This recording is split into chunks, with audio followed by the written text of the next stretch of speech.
د روهستان ټي وي کتونکو ته اول سلام. بیا زه دا چاربیته پیش کوم. اوس خو د چاربیتو زمانه نه ده. افسوس او ډېر ارمان ما له په پښتو راځي. د پښتو ډېره شق یم خو زه لیکم او چې تر ژونده انشاءالله زه به چاربیته لیکم او خامخا به لیکم او حقیقت به لیکم. دا یوه چاربیته زما په دریو غازیانو لیکلې ده چې د حقیقت نه ډکه ده. نو که کوم ځوان کې جرأت وي او د غذا په وخت کې انشاءالله چې هغه کې به جوش راولي. چاربیته داسې ده. یو جنگ کې کافرانو کړل ډېرونه ګرفتار په سچه عاشقانو د نبي خیرالابرار. نو دا درې واړه غازیان چې ګرفتار کړه کافرانو حاضر کړه بادشاه ته غوږ پکې د سامعانو. بادشاه وی که له مرګه خلاصېدل غواړی ځوانانو مذهب زما قبول کړه چې در پېښ نه شي ازاد. نو جواب ورکړه بادشاه لره غازیانو ډېر د خوند د داسې مرګه جار شه د 1000 کلونو ژوند چې توی دې زمونږ وینې چې د ناراض نه شي خاوند. بادشاه له ډېره قهره شو تک سور لکه انار. نو بادشاه د قهر سور شو زه حکم په تلوار که دا مشر یې د څېرو په کړي کې ورګزار که چې اوس ورځې سکاره شو بیا یې دوی ته دا گفتار که انجام به ستاسو دغه وي که عمر که انکار. نو جواب ورکه بادشاه له دواړو وروڼو په دا شان موږ یو کلمه د محمد اخر زمان. اسلام زموږ مذهب دی او بس مه کړه وزان. قربان دی د نبي نشي زمونږ مور و پلان. نو بادشاه شو په غوسه کې زر حکم دوباره که دا بل ورور د مشر په شان تېرو که سکاره که دا کشر ورته ګوري غم یې اره که خو د حق منونکي کله په سرونو وي ایثار. نو د حق منونکي کله په سرونو ایثارېږي. بادشاه ویلې کشر ته چې وخت درنه تېرېږي قبول زما مذهب که ګنې تېل درته سره کېږي. ستا وروڼه مې جلبل کړه اوس دې ستا ورپسې وار.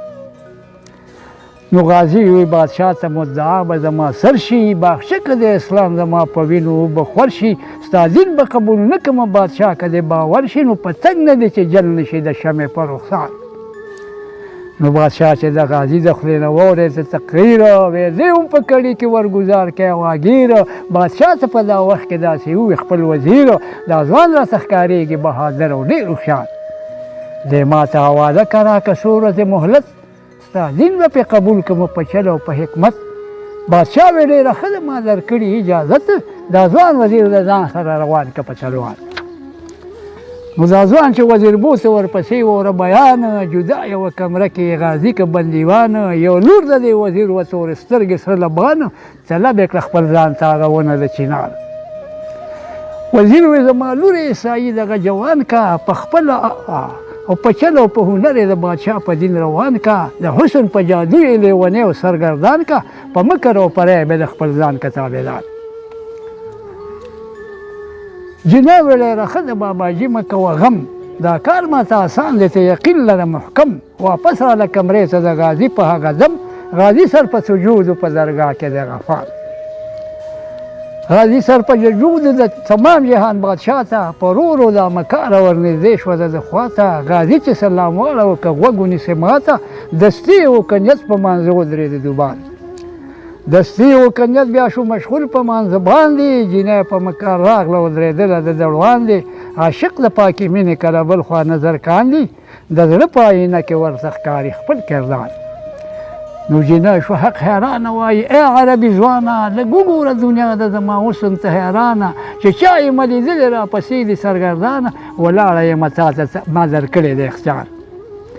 غازي وی جینۍ ته چې کتی نه شمه تا ته چې ته چا پیدا کړی یې زه ګورم هغه چا ته.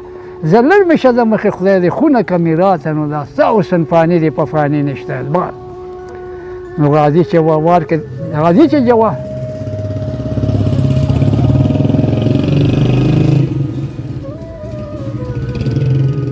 نو غازي چې جواب ورکړ دې نه ته برادره بلند حوصلې د غازي کړه متاثره ولاړه لکه بت وهسې نه کوله خبره شیطان یې تېرېستی نه شي چې څوک ایماندار. جینۍ پلار ته جواب وکړو چې زه شومه کامیابه سبا له به دا ځوان صاحب له بوزم علي جنابه. اسونه دوه راولېږه ښه ښکلي بې حسابه سبا د وزیر ولېږه لسونه مزیدار. سواره شو په آسونو بهر ووتل د ښاره. د وروستو نه اواز په غازي وشو زما یاره ای وروره سلامونه دې په تا وي څو څو واره. دا وروره د غازي و چې ختلي وو په دار.